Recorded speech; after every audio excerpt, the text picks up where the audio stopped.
Hello and welcome to the Restricted View podcast. Hello, I'm Chris. And I am Deborah. And in this episode of our little podcast, we have a bunch of good stuff for you. We have some news, some theatre news. Not breaking news, but news anyway. It's never breaking news because these are recorded in advance. But it's our take on some interesting news that we've heard recently. Exactly.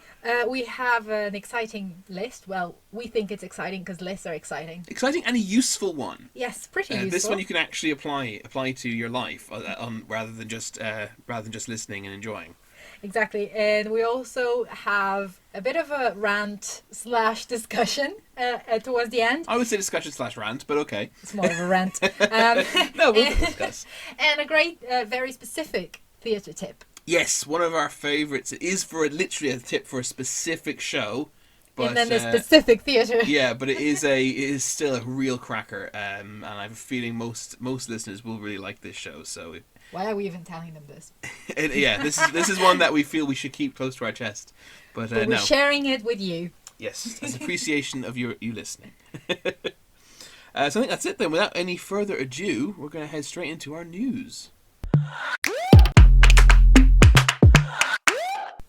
So for our news of in today's episode, we are going to share with you this piece of news, which is actually, as we said before, not strictly breaking news, but still very exciting. Not strictly breaking news, not breaking news at all. Hey. So if you've been listening to us since the beginning, we haven't really done this for a long time, but in episode 1, I mentioned being very excited about Moulin Rouge, and we finally have a date, which is super fun. So Moulin Rouge, an adaptation of Baz Luhrmann's very, very famous film, is going to be at the Piccadilly Theatre from the 12th of November 2021. And I cannot wait. I can't wait to finally see a show in the Piccadilly Theatre. I actually was looking back on its past productions, trying to work out when on earth I've been in it. I can't believe there is a theatre in London I've never entered. Well, there's probably more than one, surely. There are smaller theatres that you haven't in the West End. In the West End, sure. I can't think of another theatre in the West End I literally haven't stepped inside. Yeah, I've been there a few times. It's a theatre that has had some small issues with... Yeah. And by small is things collapsing. That's the funny thing. I would have gone into it potentially, except so the Death of the Salesman was there, but we saw that in the Young Vic before it transferred. We did. And we actually speculated. We considered going back to it, but we never did. Yes, I wasn't feeling very well on the day we saw it, so I considered going back to it. But unfortunately, we didn't. Yes, I think some of the upper circle collapse. I'm not quite sure what happened. Well, I remember, wasn't there an incident with it during? Because the other show we saw Curious Incident Dog at Nighttime a few years ago now in the Gielgud Theatre. But wasn't that originally it definitely was in the Piccadilly Theatre at one point or another. And I think it probably was. I think it started there and had to transfer to Gielgud because of some issues again. Well, hopefully there'll be no issues this time. Fingers crossed. From Moulin Rouge. Hope the windmill won't catch fire. Very excited. Very, very excited, but hopefully, right? Yes, so... We have no casting yet, is that correct? No casting I don't believe we have casting information. I do know that they've been looking for a lot of backstage, kind of positions and looking to fill those in. So that's interesting. Backstage? Yeah, backstage. Backstage, okay. Okay, cool. So that'll be interesting. I'm sure soon we'll have more information on that. Yes, as soon as we have a cast or something, we'll definitely give you our thoughts on that. But for now, get excited, because Moulin Rouge is coming to London very soon. Woo!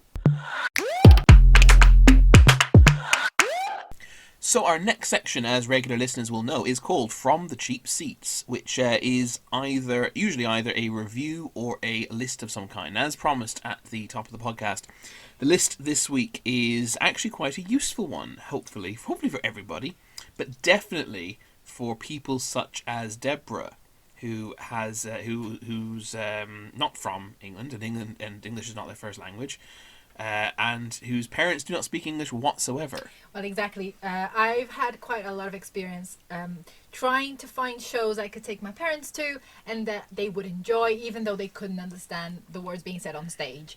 Yes, and that is why, so this list is our top 5, my top 5 and Deborah's top 5, so maybe a top 10, depending if we've any crossover. Which is unlikely, I think. I think we had no crossover last time, but I think we have crossover this time. It's our top 5 language-independent shows. Yes, and I would like to just start with a special mention, or honorable mention, because we kind of opted for shows that are about to open, to like reopen in the West End, that are on right now, or they're on right now. Yeah, as we said, we want this list to actually be useful. So exactly. But if you live in London or in England. The first show I took my parents to was Stomp, which was at the Ambassadors Theatre, I believe. It was, yeah. A few years ago, and actually stayed there for a very long time. And I would say it's possibly one of the best shows for language-independent audiences. It is the best show for language-independent audience, without a question. I remember that the ad, the poster on the tube, even had a bunch of flags, like loads of different flags representing loads of different languages on it. And I can't remember what the tagline was, but it was some sort of tagline basically saying, you don't need to understand the word of anything. Yes, and it was definitely true for my parents, because they absolutely loved it. And I think having had that experience in which they kind of went to a show in a foreign country and they managed to fully enjoy it meant that they were more willing to go to other shows that they would not enjoy. Not enjoy, but not understand everything that was being said. I never thought about it like that. That it was a really great kind of opener for them. Yeah. Because there's no talking, there's no dialogue or speaking whatsoever. No, there's not at only non-verbal. Is there a word for non-word? Kind of mimicky and there's a few noises, but they're all non-linguistic noises. Yeah, it's the noises anyone would make in a foreign country when trying to say hello and No, it's not even that. There's no dialogue. It's literally just noises like like, that's very true. I'm surprised by this. But there's what I mean to say is that there is some sort of communication happening, but the communication is non-verbal. There is some verbal communication. Yes. That's why I asked you: is there a word for non-linguistic? Maybe. Yeah, there you go. There you go. But it's a really good show. It's basically clowning, right? I would actually, I think I'd personally, with my theatre background, I'd personally put it in the category of clowning. I think it probably is. Definitely huge clowning elements to it. It's really good fun. Oh yeah, it's such good fun. I think anyone is able to kind of tap their feet. Yeah, they're basically just making percussion with the music, and it's super enjoyable. You kind of feel part of it. It's purely percussion as well. Yeah. I remember one of the scenes. We shouldn't talk about this for too long because it's just honorable mention. Hopefully it'll come back though, because it has toured in the past. But I remember one of my favorite scenes was basically it was pure clowning. It was just basically a scene of three guys trying to read the newspaper together on a bench, and they were all just engrossed in the newspaper, and a third guy comes along, and I can't remember what he's doing, but he's doing something that's disturbing, and he's trying to do something, and they're rustling their newspapers and and it's all rhythmic and beautiful and awesome, and he's really disturbing them, and they can't they're disturbing him, so the guy can't do, I can't remember what he's trying to do. He's trying to do something intricate over on the front of the stage, and the noise is bothering him, and the gag at the end of the scene is he coughs and they all go shh to him. That's an example. A shush, a shush is an example of a universal. Everyone knows what shush means. Yeah. So it was a very good show, and they're all isolated scenes like that. Hopefully it will come back one day, because I actually think that I took my parents to it, I'd say 5 or 6 years ago. I'd say they would definitely go back to it. I'd go back to it. It was great. And yes, me too. So yeah, that was Stomp. That was our honourable mention for today before we start the list. And I do need to make a small kind of caveat to this list, which is it's called language independent, which is possibly slightly cheating and misleading, because Stomp is, well, certainly for me, I think Stomp is probably the only genuinely actually language independent show on my list personally. The only other kind of language independent shows completely would probably be ballets and that kind of stuff. Yeah. That's spoiler that there's no ballet on my list. Although it's a perfectly good idea, very good idea in fact. But it's more shows that someone who doesn't understand a word of English will enjoy. Yes. Or be able to enjoy certainly more than other shows. Yes. And sometimes either because they're big spectacles or because the story is well known. So you'll see. I've got categories just like that. Ooh, let's get cracking then. Okay, so my number five, Chris's number 5 is, and this is the one I have the least. No, it's not. It's not the one I have the least confidence in actually. Anyway. This one is Phantom of the Opera, which kind of fits my category of spectacle, as Deborah said, and and the emotional impact of the actual orchestration over the words being said. So obviously, Phantom of the Opera is completely in English. There is one scene, I think, or two scenes of actual dialogue. I mean, it's essentially an operetta, right? There's a couple of scenes of dialogue, but the point is, you could explain to someone what the story is before they go in. A lot of people are going to be familiar with the Phantom story anyway, but you could fill someone in on the gist of the story, and they can go in, and because the music is so powerful, they will get the experience through the music, which frankly is what a musical should be doing. Well, more than that as well, you could potentially show them the film with Yes, either subtitles or that's a a dubbed good film. idea, yeah. Yes, and I have done that. My mum has seen Phantom, and she actually saw the film afterwards, but she managed to understand. I tried to explain to her before we went in, but then afterwards, when she actually managed to watch the film, but she really enjoyed the experience. She loved it. She loved Yeah. it, and she remembers the chandelier going over her head to this day. So, and don't get me wrong, some people don't like Phantom, and some people therefore won't like Phantom regardless of the language, regardless of whether they understand it or not. But the point I guess I'm making with this entry is that not understanding English is a relatively small barrier to entry for Phantom of the Opera, because it's all about, I mean, the swelling orchestration of the, it tells you how to feel, or it doesn't even do that. It actually makes you feel that way without you feel the heartache of the Phantom. You feel his the betrayal that he incorrectly feels, but you feel that through the music. Yeah, and you don't need him to tell. It's a testament to how good the music actually is for it. You don't need Phantom to say he feels betrayed by Christine. You know he feels betrayed. Yeah, I think the music does the job for you there. Absolutely. And it's just a big spectacle, isn't it? It's just a beautiful show. This show's not my spectacle category, but it is also a great spectacle. It's a big spectacle. So, shall we move on to my number 5? Absolutely. My number 5 is possibly unexpected, and I actually haven't put this one to test yet. So I haven't taken my parents. A gamble, right? Oh, from the start. It is a gamble. Yes. So the show I chose for number 5 is Anne Juliet, and I'll explain why. I wondered if you'd pick this when I was compiling my list. I haven't seen this show, unfortunately. I'm going to go see it soon, hopefully, when it reopens. But yeah, I wonder if you'd pick this, and I think it might be a good one. So there are many reasons why I think it's a good show. For me, particularly, well, I grew up with the Backstreet Boys, so obviously a show whose opening number is larger than life. I mean, come on, you gotta love it. But yeah, so I chose this show because for 2 reasons. First of all, I think the music is well known. So jukebox musicals you might not like them as much, Chris, but I do think that they have their space and they have their value, and especially if you don't speak the language but you do know the music, I think that helps quite a bit. But also because it references one of the most famous stories in the history of the world, which is Romeo and Juliet. Even though it picks up at the end of the story, you'd know the character, you're familiar with those characters, and a lot of people will know Shakespeare, and if they don't, you can just kind of tell them, look, he's the guy who created the story, and those are his characters. Let's watch how that unfolds. Is Shakespeare a character in it? Shakespeare as well? is a character, so it's a story within a story. Shakespeare's writing Romeo and Juliet, and Anne Hathaway, his wife, comes to the show. It's her day off, and she comes to the show, and she's like, I don't like this ending. Right. Okay. Why does Juliet have to die? So they start rewriting the story.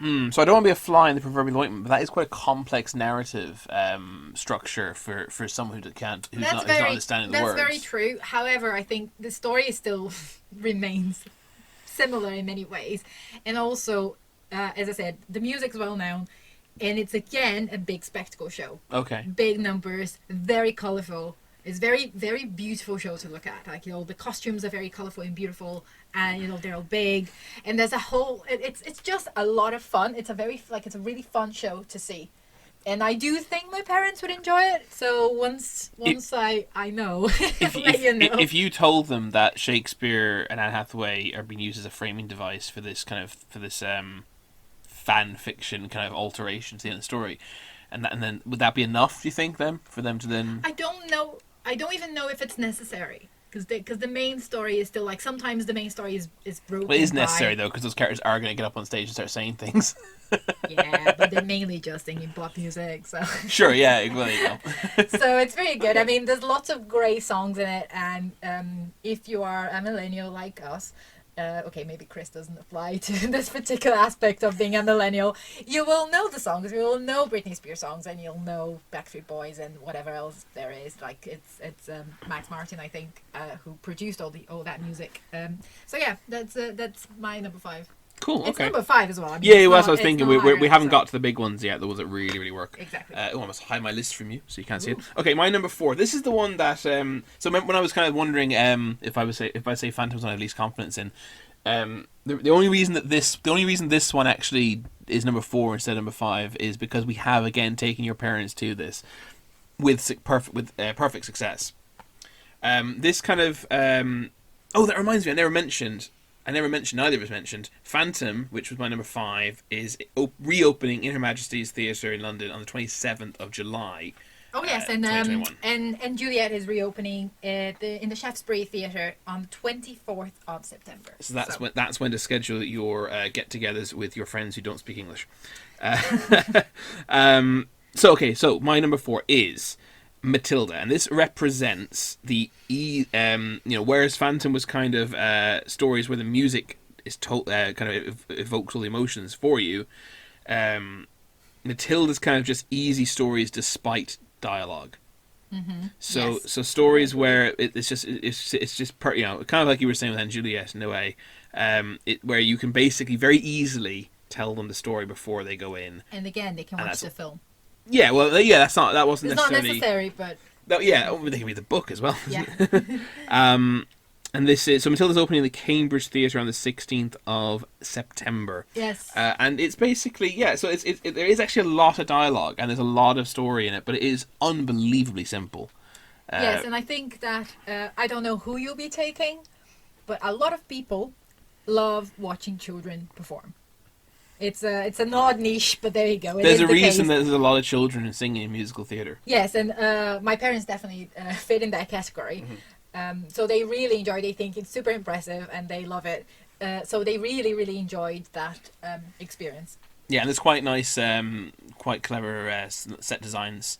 It's got a very over the top, almost caricaturish character in Mrs. Trunchbull. Yes.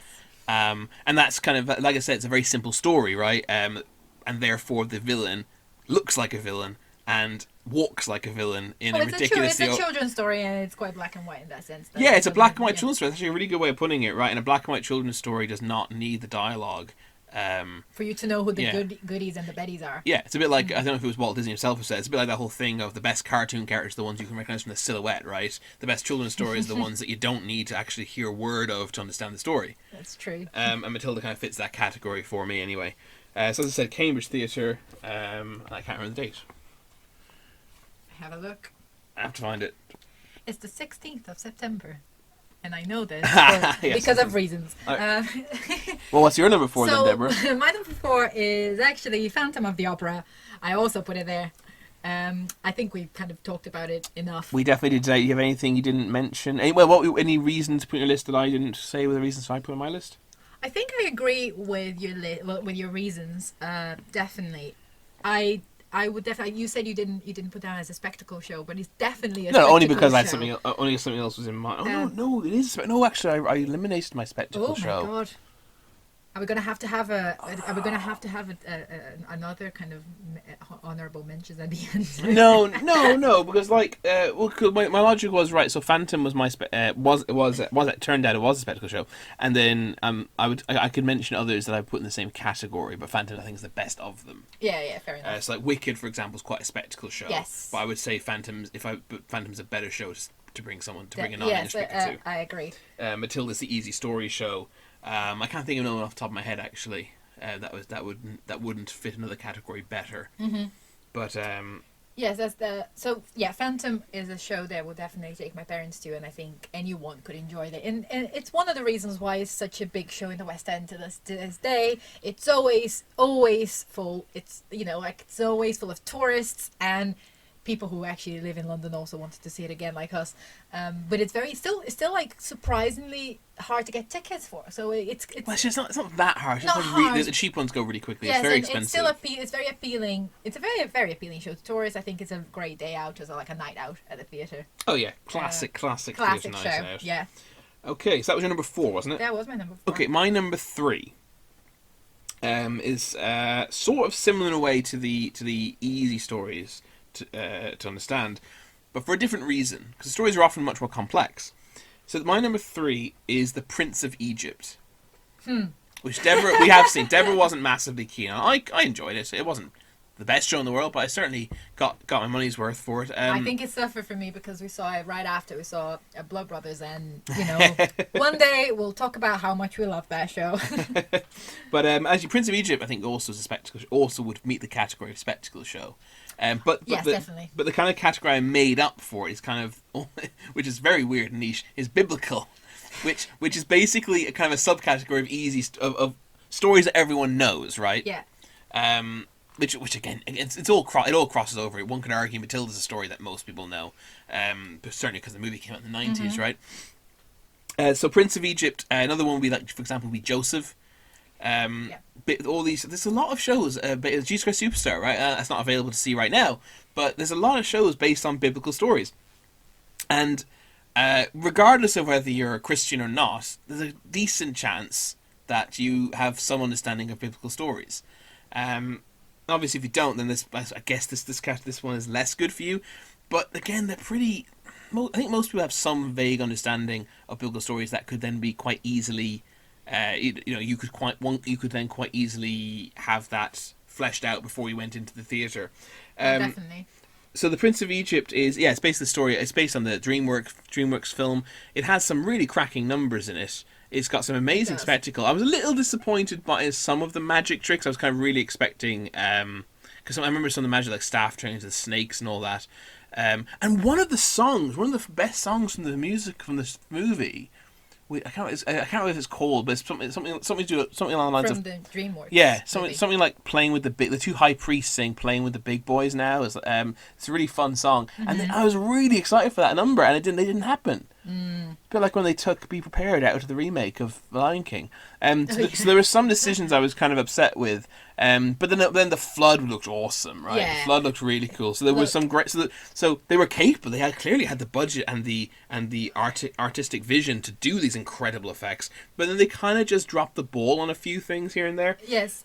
Look, I have my reservations with that show. However, I can admit that it's one of the biggest productions I've ever seen. I don't think I've seen. And your dad would love it. Oh, he would. Your mum would enjoy absolutely it. love Your it. dad Yes, would love it. he would absolutely love it. But also, it's just such a big show. You kind of feel like it's one of the biggest budgets ever for a show. It probably isn't, but that's what it feels like. It feels very grand. Yeah, it felt very grand, and all the numbers are big, and the ensemble numbers are great. The ensemble numbers are absolutely 100% the best the bit. choreography, it was all very well done. During the play, do you remember the play? There's a very dramatic song during whilst the play for the montage of the various plagues. I love that. It's a really great moment. Yeah, no, it does have its moments. Maybe I'll give it another go at some point. That is reopening the Dominion Theatre on the 1st of July. So Prince of Egypt, biblical stories, easy to take people who don't speak English to. So my number is it number 3? Number three. My number 3 it was actually going to be Matilda, but we have talked about this already. So if you don't mind, I'm gonna. It was going to be Matilda, or it is Matilda. Well, it is Matilda, but I'm going to talk about another one. A last-minute change. It's a last-minute change because we've already talked about Matilda. We'll have to consult the rules. Well, we make the rules, so I'm just gonna talk a little bit about Wicked. Because I think it wasn't on my list before. I don't know if it's on your list. But it's not. It got a mention from me as a spectacle show. So I think Wicked is just a great show. Well, it's a show I very much enjoy. It's a great show, full stop. But it's definitely a show that anyone can enjoy. It's so bright and colourful, and it has such big numbers. And you have like witches, and you have green witches, and you have flying witches, so which is the green witch, but it's just very good. I think. So for me, Wicked kind of occupies the same place for me that Prince of Egypt does for you, where I understand it's a pretty good show, and people love it. but for me, it just didn't quite hit the mark, and it's a bit more. It's a little bit more of a of a mediocre one for me. Just like Prince of Egypt, a little bit more of a mediocre one for you. But both of them are so popular. Yeah. And they definitely speak to audiences of all countries, like all backgrounds. Yeah, I mean, I've seen Wicked twice. I'm not saying I don't like it. I've seen it twice. Yeah, it has some great moments. And look, I used to really love it, and then having seen it more recently, I was just a bit more kind of critical of it. Which just comes with going to the theatre a lot. I think you just kind of start. Comes with going to theatre a lot and with having a podcast on theatre. That is very true. But I understand the appeal, and that one was tried and tested. My parents did enjoy it. My parents are our guinea pigs. Yeah, well, absolutely. Why not? Why not? Absolutely. I mean, like I said, there's so few. Stomp and Ballet are the only 100% language independent shows that we exist. shall see. What? Oh. Oh, in that case, let's crack right on to number 2, because I want to hear what Deborah's come up with for a completely language so I'm independent show. sorry, we never mentioned that Wicked is at the Apollo Theatre. It's coming back in September, but I couldn't quite find the date. September 2021 will have to do for now, but it's the Apollo. I'm sure that the date's out there Apollo somewhere. Victoria. I just, my research was poor. Apollo Victoria, which is where Starlight Express was back in the day. Sorry, Starlight Express been on my mind lately for some reason.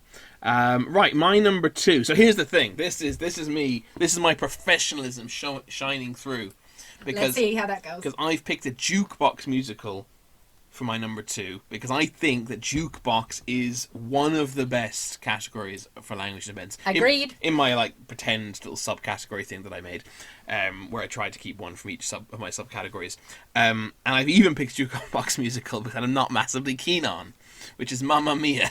Oh my god, I had not thought of it. It's a brilliant one to take. It's I love ABBA. Who doesn't like ABBA? Yeah, come on. ABBA's great stuff. I just don't like Mamma Mia for some reason. I've seen it at least 2 times. I've possibly seen it 3 times, in both touring productions and the West End. And I look, it's just not for me. I just don't like the way they turn it into a musical. The way that they constructed this particular jukebox. Yeah, excuse me. The way they constructed this particular jukebox musical. That is such a great shout, because I didn't think of Mamma Mia, but it's definitely one that would appeal to anyone, because ABBA is just universally good. And like I said, this is my jukebox music category, so that was, and Juliet would fit that. Yes. We Will Rock You, for example, which obviously isn't around anymore. Yes. But basically any jukebox, because jukebox musicals are that's what they are. They're about the songs, and the story is usually silly. Yes, I remember a few years back I took my mum to a Beatles musical, which was just essentially a cover band that was exploring the history of the Beatles. It strips jukebox musical right down to it. It really did, and she loved it. She really, really loved it.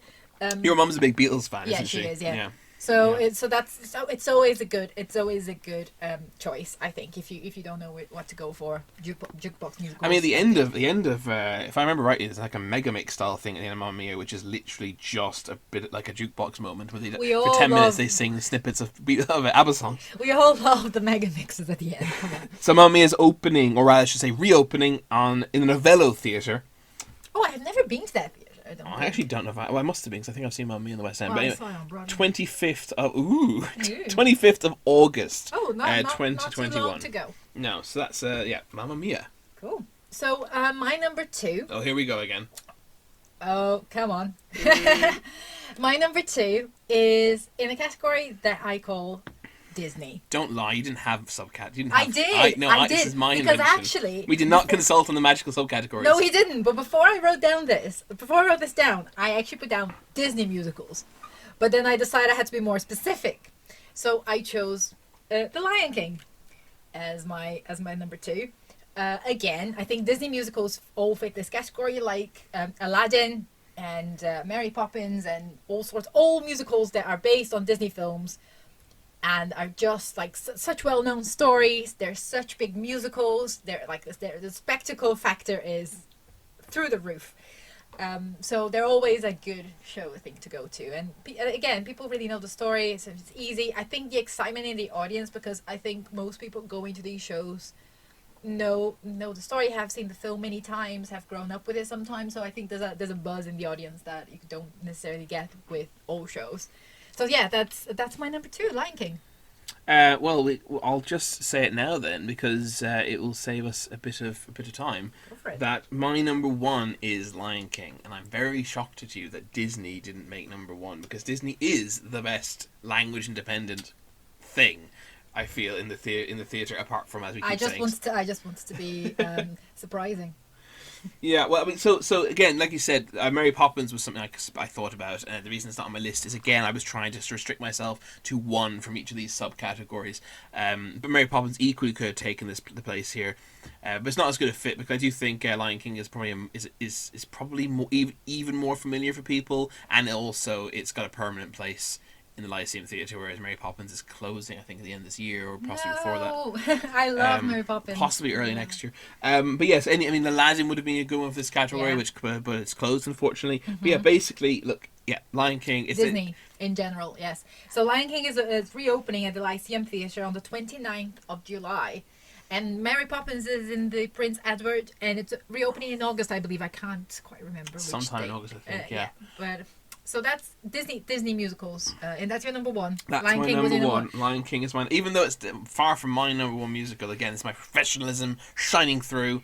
It's still probably the number one pick for, in my opinion, to take someone who doesn't speak English to in the West End at this current time.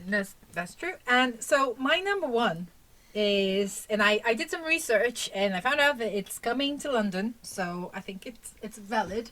You trying to research shame me? You trying to say that I didn't do enough research? No. So it's Cirque du Soleil. Any Cirque du Soleil performance is language independent, pretty much, and there might be dialogue, but if often dialogue in a language that nobody really will understand. I think they sometimes even create their own kind of language within the show, which like is Simlish. Kind of like that, yes. And they have a show called Corteo. I could be butchering that. I'm not sure. Coming to London in July. It's a very limited season from the 13th to the 17th of July at the O2 Arena. So I'm not sure how that will work. I'm not sure if they're setting up a tent, because I have seen Cirque du Soleil. I've seen it in a circus tent in Brazil. The O2 Arena basically is a tent. Well, that's true. But I'd say like another tent outside, like next to it, or will they use the arena itself? But I've also seen it at the Royal Albert Hall, and they're different experiences, both enjoyable. And there's so much to it. There's spectacle, there's acrobats, there's singing, there's actually a story. There's always a story. It's very. It's almost ballet-ish in a way, then, is it? It is, yeah, it is almost ballet-ish, but I think it's. What's the word? Maybe more exciting, because there's more different acts. It depends on the ballet you see, right? That's true. Well, I've never seen... Ooh, there's a motorbike going past. Quiet, you. I've never seen Cirque du Soleil, which is probably why it isn't on my list. And I really want to, so maybe I'll have to make you take me to that one. Yeah, I have been very lucky. I think I've seen 3 productions, 3 different ones. Some better than others, of course, and you have different casts, and it really depends. But they do some amazing things, and it's very unique. It keeps getting away from me for some reason. Yeah, well, we'll get there. We'll That's get to it. That's a really good shout, though. I haven't seen it, but I'm aware that it's completely language dependent. That's a good idea. Yeah. So awesome. Yeah, I think that's our list. I'm not sure how many we actually listed, because we had some in common. We had a bit of crossover. You also, Deborah cheated, and her number 3 was Matilda, but she changed it to Wicked mid podcast. But yeah, so hopefully that's given you guys a little bit of an idea as to some shows maybe you could take people to who are visiting you, or just friends who don't speak English at all, or as well as you might. And I think what all these shows have in common is that not only are they to some extent language independent, but they're also all of these shows that we mentioned, they're also so much fun to go to. It's not you're not going to kind of very deep Ibsen play or a Chekhov drama. You're actually going to have some fun at the theatre. Yeah, and there's a reason that all our picks, with the exception of Cirque du Soleil, were musicals. Yes. And you're not going to go, you can't really go to a Harold Pinter and be like, oh, this is language independent because it's about the way it makes you feel, which it kind of is, but you need the words to make you help make you feel that way. You're going to say it was language independent because nobody understands it, but that's Shakespeare. Well, no, that was the joke I kept making about Shakespeare, that I felt like putting on the list, just take them to the Globe Theatre, they'll understand it about as well as everyone else in the audience. I have to say, that And I say that as a theatre graduate. the experience at the Globe is great fun, but I would not go as a yardling. If you get comfy seats, which is hard. Yeah, I would not stand for 3 hours. I have done it. Would not recommend. But if you could all do me a huge favour, I say also a huge favour, if you head over to our Instagram page, if you find, I mean, you can comment on anything, but if you find the photograph of this, promoting this episode, it'd be awesome if you guys could tell us some of your picks for language independent shows, some things we haven't thought of, things we haven't seen, things we don't even know exist. Yes, please. Particularly ballets, because we haven't seen very many. We have gone to a couple together, but we're just not particularly well versed or particularly knowledgeable in ballets. So we would love to be. We'd love to learn more. We tend to pick our ballets that we see somewhat at random. I remember we saw Frankenstein once because I walked past the poster on the way home from work, and I thought to myself, a Frankenstein ballet. What would that look like? And it was interesting. Let's go find out. It was pretty good. So please do head over to Instagram and let us know your thoughts on the list. Comment on social media posts and email in the description as well. You can always send us emails and comment, and we'll do our best to get back to you. So now it's time for the tip of the episode, and this is one of our all-time favorite tips. Yes, it's slightly different to the way it used to be, actually. I used to always tell my friends about this particular tip. But the tip has slightly altered. Not in a major way, but so this is a tip for those of you who wish to go to see Hamilton.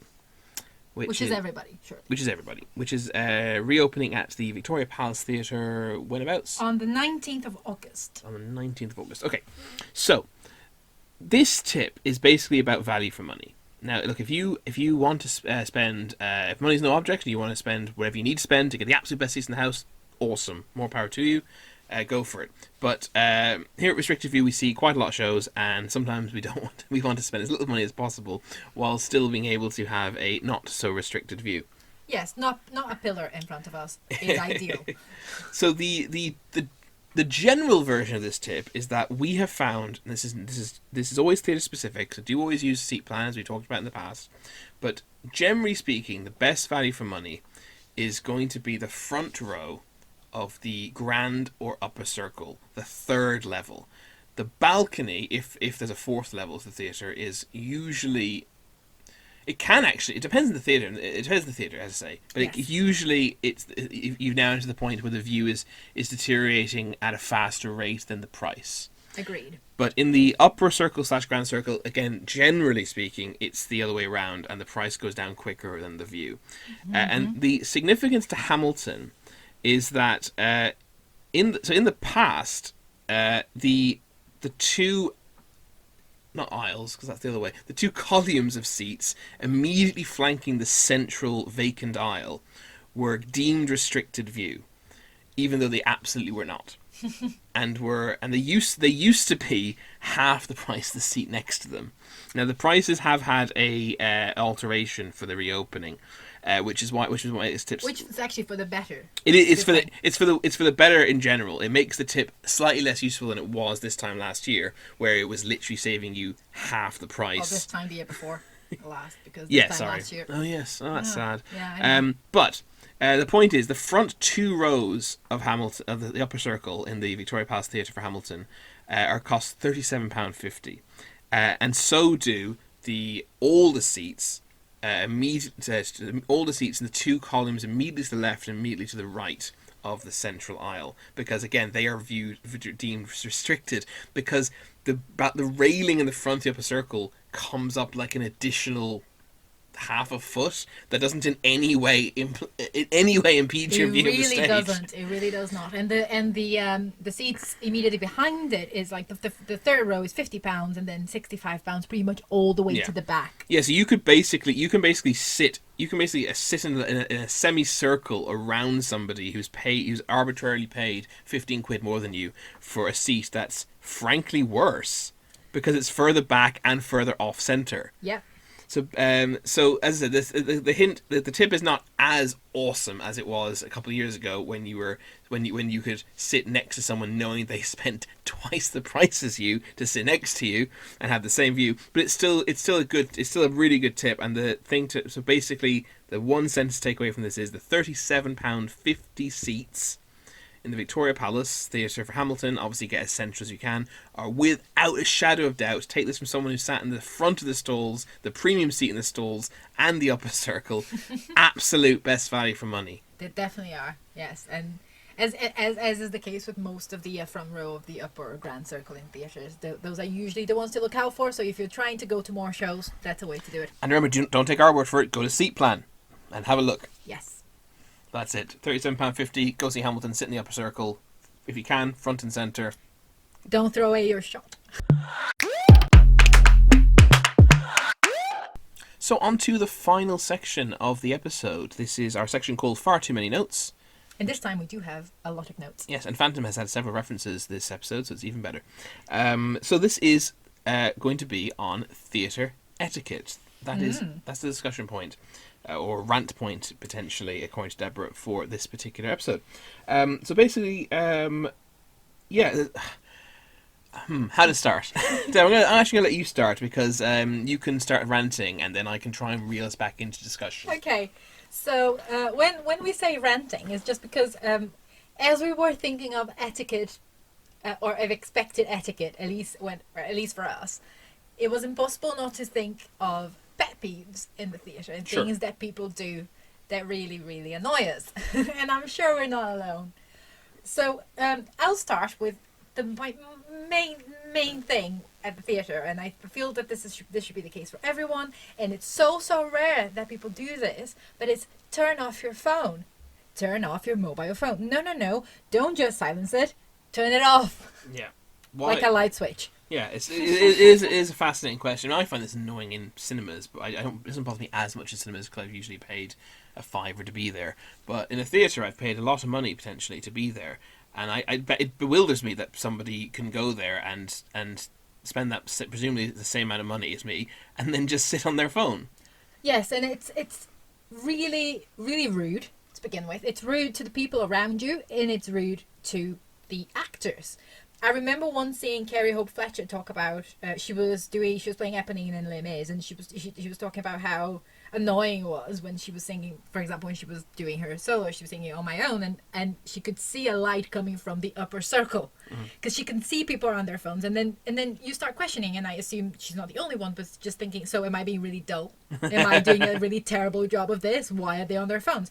And it doesn't matter if you're texting, if it's just it's noiseless, it does not matter. It's still very annoying to the people around you, so don't do it. And I know that we're so used to leaving our phones on silent, and I think our generation especially, we very rarely leave our phones on loud, but it could happen. Something could go off, an alarm that you don't remember you set could just go off, so just turn it off for the theatre.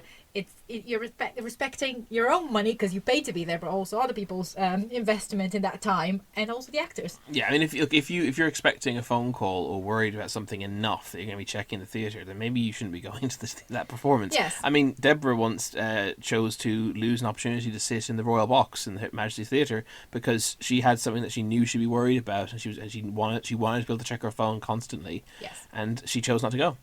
Yes, that's very true. And sometimes you just have to make the call. And remember, just I think the main thing about this section is just be mindful. Be mindful of others. You're not sitting in your living room watching Netflix. Yeah, be mindful of other people is basically is the message across all of these discussion points, and also peeves. For life. But just be nice to others. Be mindful of other people. Yeah. I remember my favourite example of this probably. Actually, I got so many good stories about. Well, good. There's so many stories about phones. I remember once giving out to someone and asked them to turn off their phone because it had gone off 2 or 3 times, and one of the times it even answered it. And then the girl behind me gave out to me for being rude to them. I was like, "What? Yes. Are you serious?" So my favourite was, you weren't there. I went to see Bend It Like Beckham with a friend, and I think we were in the 3rd row of the stall, so it was very good seats, and they're towards the edge, and this woman behind us was on her phone constantly, and the glare of the phone was actually bothering me. Yeah, that's the thing. It doesn't have to be in front of you. You can see the glare from behind you. That's how light works. And it was really disturbing, And I turned to her and said, "Could you please put your phone away?" And and then as soon as she was, I think it took her a second to understand she was being called out, and then she came close to me and said, "No, but it's on silent, it's not making any noise." And I said, "Well, it doesn't matter." And then, and this is possibly quite petty of me, but then one of the ushers came by and said, is there any problem? And what seems to be the problem? What seems to be exactly. And I just turned to him and said, "Well, she's on her phone," and turned and faced the stage like a school child, like telling on her friend. It's weird. You're in the right, and yet you don't come across great in this story. No, I really don't. But I felt really good because then he made her put her phone away. So I think I won anyway. You definitely won. And I'm assuming listeners are going to divide into two categories. They're going to be divided to people who think good on you for speaking up and saying something, and people who are saying, "Oh, you silly busybodies." If you're in the latter category and you think we're busybodies, then maybe switch off. You're not going to enjoy you're not going to enjoy our opinions on these things. I would consider a busybody, and this could be a language thing, but I would consider a busybody to be getting involved into something that doesn't affect them, and this affected me and my experience. So. Yeah, no, absolutely, and you're welcome. You're welcome to keep listening to us. I'm just saying, if you think we're busybodies, maybe don't listen to the rest of this section because it's not going to get any better. But what was there was another story I really wanted to tell actually, which was when we went to see Everybody's Talking About Jamie, and I remember I was sitting next to a girl who was on her phone as literally up to when the curtain went up, and then stayed on it. And I was looking at it the whole time, thinking, "Oh my god, please put it away, please put it away." Show's about to start. Show has started. Opening numbers. Put it away, put it away. And I said to her, "Can you put your phone away, please?" And she said, "Oh no, I'm texting my friend. She's late." I said, "Well, how's that going to help her get here on time?" Like, if anything, I didn't say this. That was all I said. But if I had my time again, if anything, you're slowing her down. We're making her look at her phone. Put it away. It's just wrong. It's just baffling. It's like saying, "What? Oh, why do you think the Earth is flat?" "Oh, well, because of rivers, isn't it?" It's like the answer has nothing to. Like, you need to elaborate. Why? Put your phone away, please. "Oh, my friend is late." That's not an explanation. No. I think we can pick up from there to... oh, wow, I am ranting. Yeah, you're right. right. So we can pick up from the late situation to say, try and not be late at the theatre. And look, we've all been late. It happens sometimes. But I'd like to point out we've been late once in ever. And we've seen goodness knows how many shows. Yes, we try to not be late. I think it's quite rude. It's quite a rude thing. I think full stop. I think it's not very nice. But just try to not be late at the theatre. You do like disrupt the audience. We once actually forgot the date that we were going to a show, and we had seats. We thought it was the next day in the front row. So that was a pretty embarrassing. You know what? This tip extends because this is not just if you're late to a show. And your arrival it disrupts other people's enjoyment. That's not completely your fault necessarily. That's true. This tip goes out to theatre ushers as well. When you say we will wait to a reasonable break in the performance, what you should do is you should, in just some way, shape, or form, even vaguely look like you're pretending to use that advice, because you don't use it. At all. Sometimes they do. No, they don't. Actually, they did for when we went. Exactly. Sometimes That's the only time. And no. Sometimes they do use it. It's just that I've had people crawling over me in the middle of numbers with an usher saying, "There it is. There's your seat. Go crawl over them." With a torch. Yeah, it's insane. Ushers, you have to please enforce the rule of reasonable break in the performance, and also look up the definition of the word reasonable. And he said he wasn't going to rant. Yeah, well, that's my personality type, isn't it? You got me started now. But yeah, because look, to be quite frank, I actually think that the vast majority of the time I've been disturbed by latecomers, it's the usher's fault.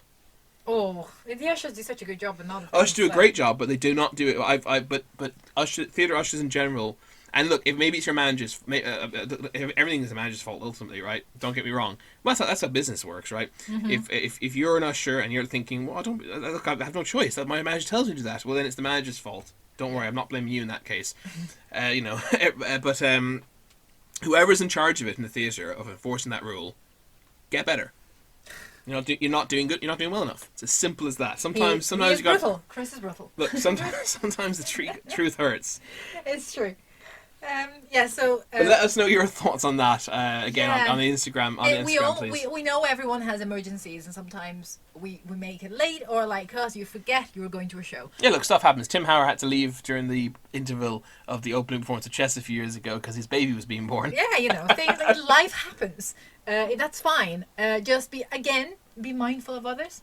Be mindful of others. We should write a in song theatre and in life. Yes, deep. Do you have another specific topic about theatre etiquette to jump into? Yes, it's not really something that bothers me that much, but I think it's something that is so easy to do, and I've done it before. I feel other people could do it. Is if you're gonna eat at the theatre, like have snacks and whatever, just open the snacks beforehand. Don't make it super noisy as the show is happening, especially if it's a play. Because I think musicals are louder, so you can the noise gets lost in the middle of a song. But if it's a quiet play with lots of silence, if it's a pincer play full of pauses, it's really, really awkward to just hear, like the crisp packet being opened. Yeah. So the director didn't compensate for it when they directed the show. No, they didn't. No, they did not. It's not about you, Gerald, and your sweets. But we love a snack. So you can eat.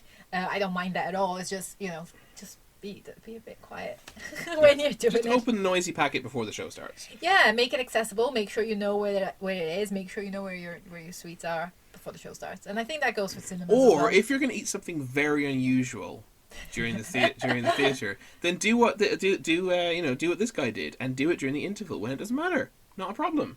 Yes. Deborah knows what I'm talking about. We've seen very strange things in our time, and one of them was someone having sushi in the interval. Cracking open a thing of sushi and eating it with chopsticks and soy sauce, but he did it in the interval. Yes, didn't interrupt anybody, exactly. See, yeah. I'm reasonable. You can do as crazy as you want as long as it's not disturbing my show. Very true. And you said you saw people eating a full meal. It was basically a meal deal during this show. It was actually not that loud, thinking about it now. So it didn't really bother me. I actually thought it was quite amusing. But sometimes people can be quite noisy, so keep that to a minimum if possible. One that I'd like to bring up. I don't know if you have this or not. This is a minor one because it's not actually going to. It's not actually... Well, it kind of goes with being late, but it's mostly a minor one that's not going to interfere with the enjoyment of the actual show itself. It's just a slight frustration.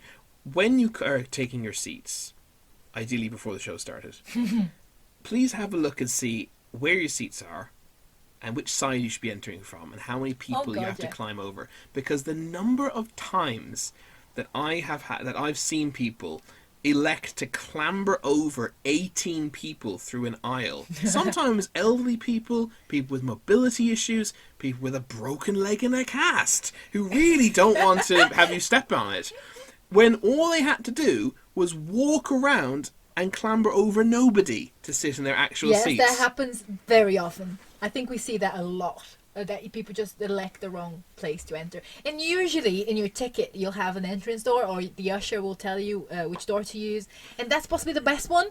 The one the usher will get it right 99 times out of 100. But I have once been told by an usher by mistake, he misread the ticket or whatever, and he sent me the wrong way. But guess what? I have eyes and I can read, and I got to the aisle and was like, oh, this isn't this side. This side will involve me climbing over all those people.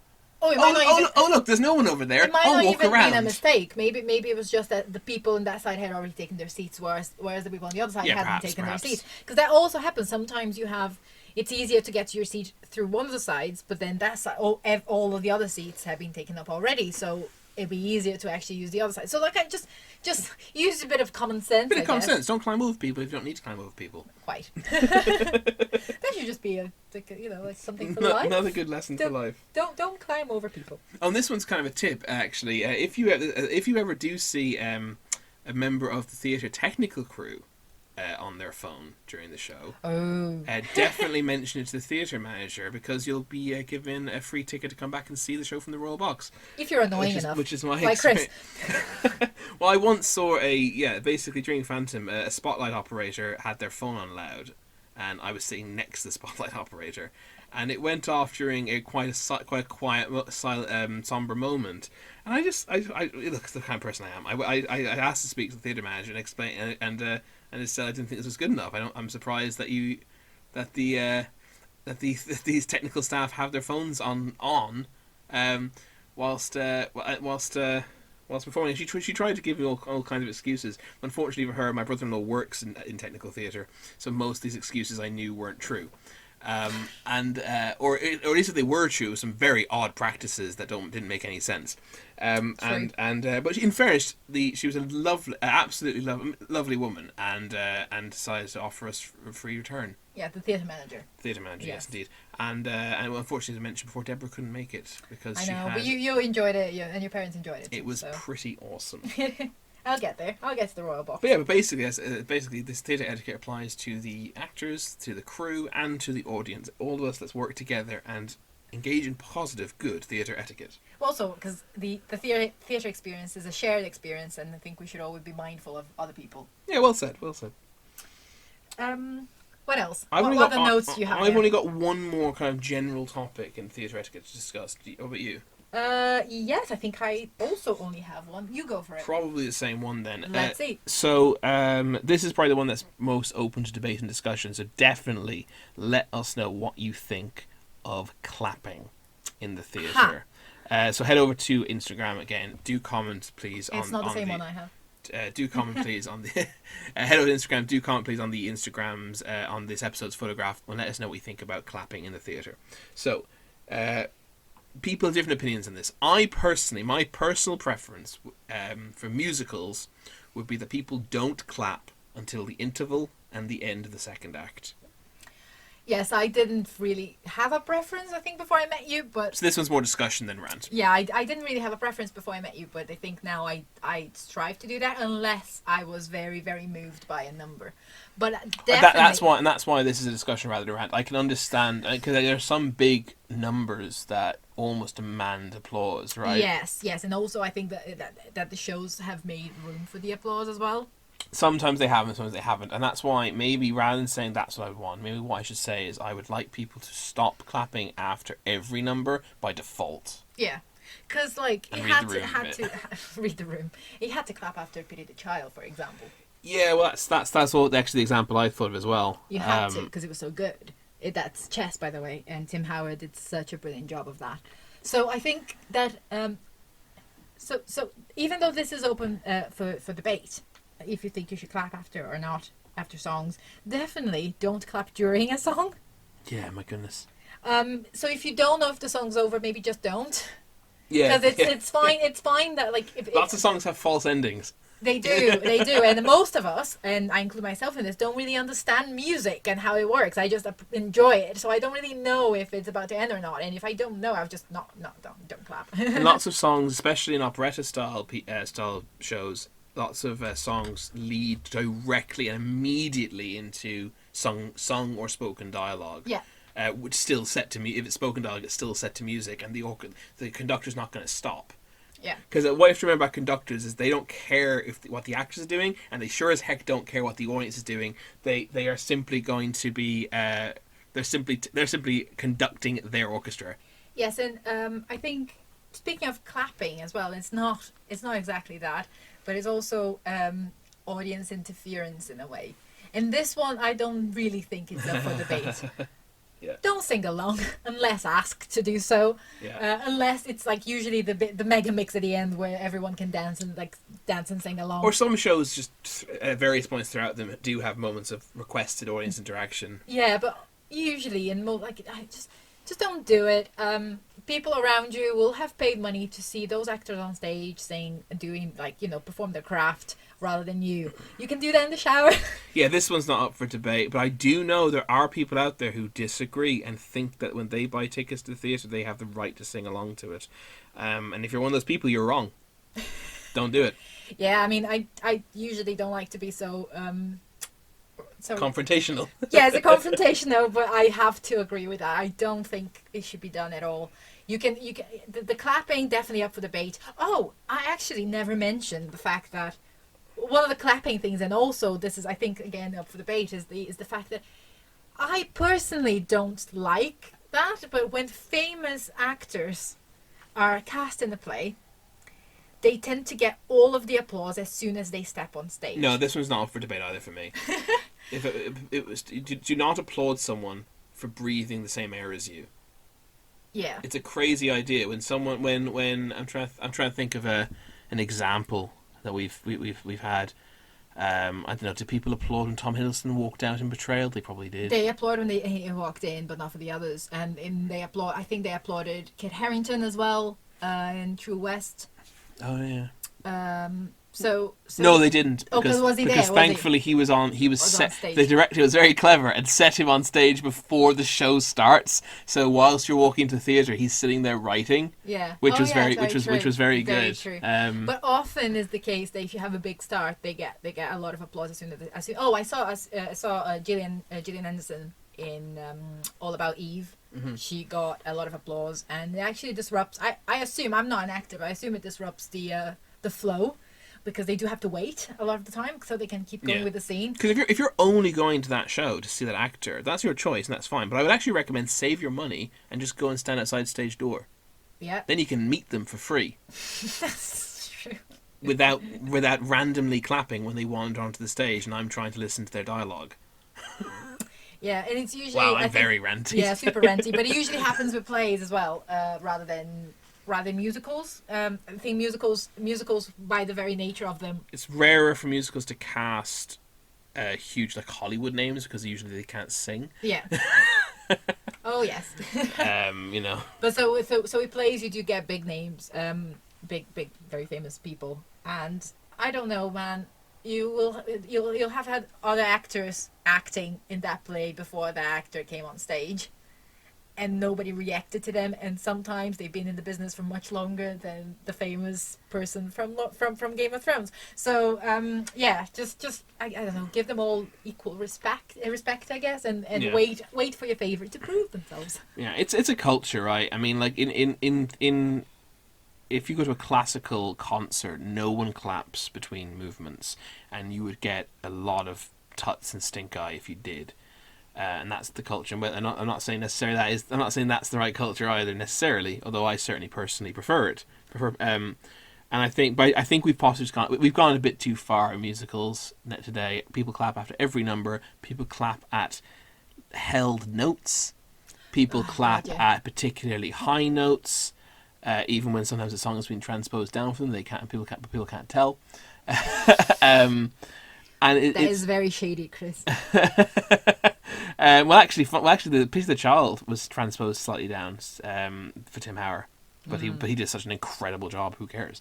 But he performed it. I was just being sassy when I was saying that. I actually can't think of any example, but I'm sure it's happened because I know it does happen. But yeah. So like I said, people just clap at everything.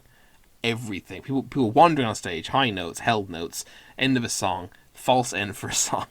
And it's just I think ultimately what I would like people to do is just be a bit more measured and don't clap by default. Yes, agreed. I think that was what it's all about. There's what was your last one? You have mentioned your last one? Oh, that was it. It was the singing.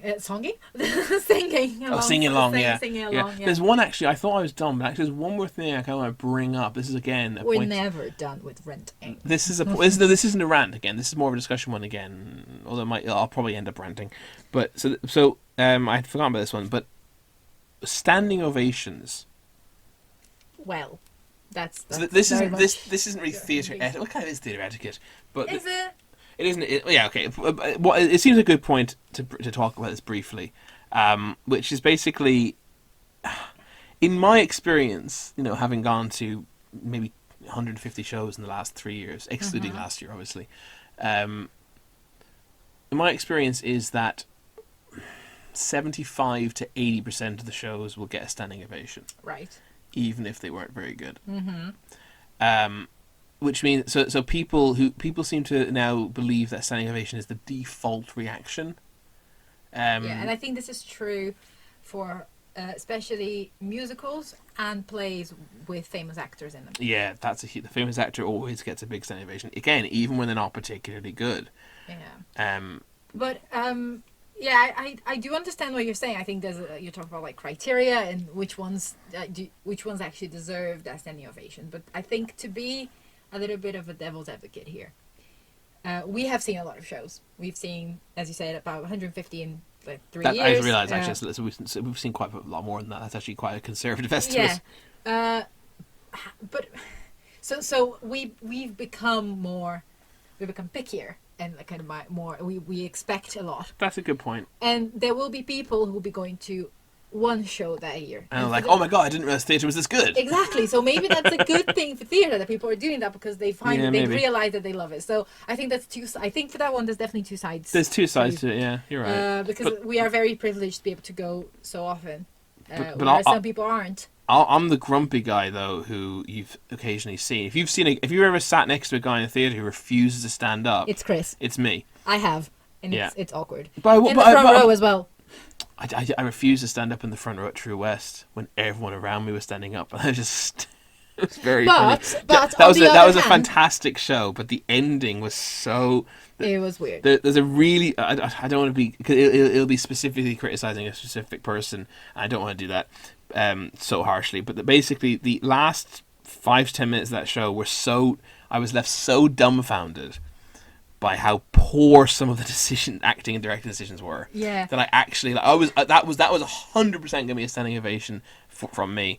But I ended up basically just staring Johnny Flynn in the eye with a confused look on my face before realizing what I was doing. And I feel like, Johnny Flynn, if you're listening, I'm sorry, you were really good in that show, but I was really confused. We really like Johnny Flynn. But at the same time, we have been some of the only people to give standing ovations before. Yes, we have. Well, that's a thank you. Thank you for that moment of defence, because that's true. That's true. I will give a standing ovation if I feel it's deserved, and I don't care what the people around me think. Yeah, basically. He very much doesn't care, and we have given the standing ovations to shows I do care like... what people think of me, because everyone does. If you don't care what people think of me, you're lying a little bit. But I don't care what people think in a show. In the audience of a show. I remember seeing Red.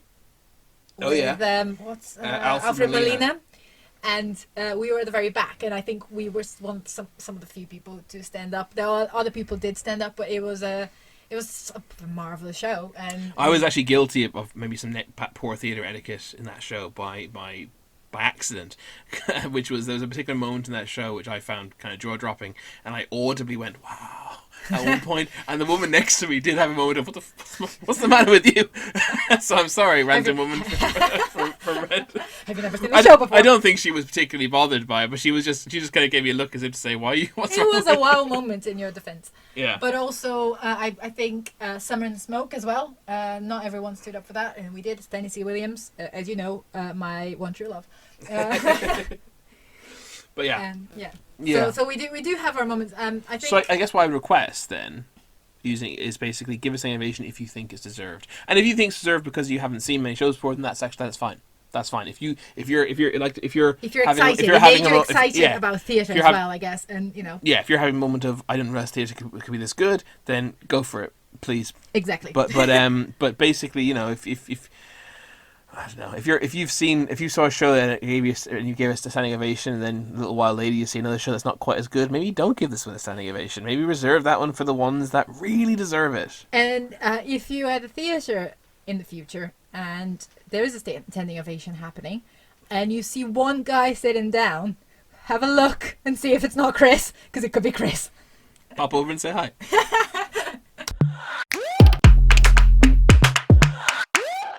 So I think that wraps it up for this episode of the Restricted View podcast. Thank you so much for listening through, because this was a bit of an odd episode in a way. It was quite a disorganized list with Deborah changing one of her entries midway. I make the podcast. I can change my list if I want to. And it was definitely kind of a strange discussion point. Lots of emotional ranting.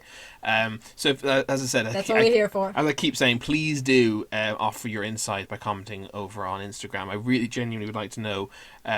Please don't be mean or rude, but if you disagree, if you think I'm totally off my rocker with my opinions on standing ovations and clapping, etc. Even if you think we're busybodies who shouldn't be mentioning to asking people to switch their phones off, feel free to say so. I'd be interested to know, or maybe what your reasoning is. Let me know why you think it's okay. Maybe we're just the voice of the people. we'll find a lot of silent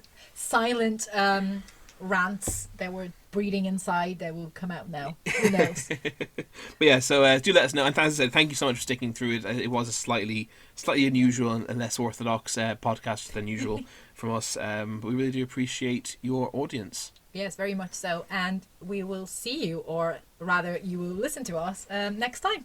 Yes, so thank you very much, guys. Catch you next time. Bye.